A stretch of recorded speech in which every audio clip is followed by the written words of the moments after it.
ಪ್ರಶ್ನೆ ಕೇಳ್ತಾರೆ,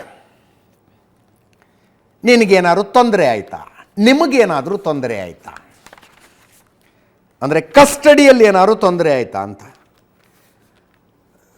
ಕಣ್ಣೀರ ಧಾರೆ ಶುರುವಾಗ್ಬಿಡ್ತಂತೆ ಕೋರ್ಟ್ನಲ್ಲಿ.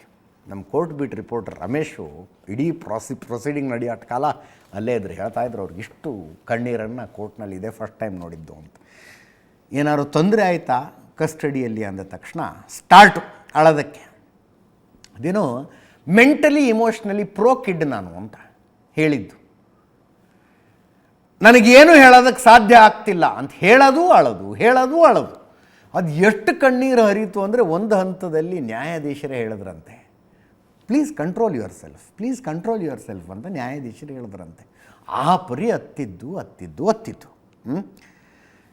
ಅಂದರೆ ಬೇಸಿಕಲಿ ಇದನ್ನು ಸರಳವಾಗಿ ಹೇಳ್ಬೇಕಂದ್ರೆ ನ್ಯಾಯಾಧೀಶರು ಕೇಳ್ತಾರೆ, ಕಸ್ಟಡಿಲಿ ಏನಾದ್ರು ತೊಂದರೆ ಕೊಟ್ರಾ ಅಂತ. ತೊಂದರೆ ಕೊಟ್ರಾ ಅದರ ಅರ್ಥ ಹೊಡೆದ್ರಾ, ಬಡದ್ರಾ, ಏರೋಪ್ಲೇನ್ ಹತ್ಸಿದ್ರಾ, 3rd ಡಿಗ್ರಿ ಟ್ರೀಟ್ಮೆಂಟ್ ಕೊಟ್ರಾ ಅಂತ ಕೇಳೋದು.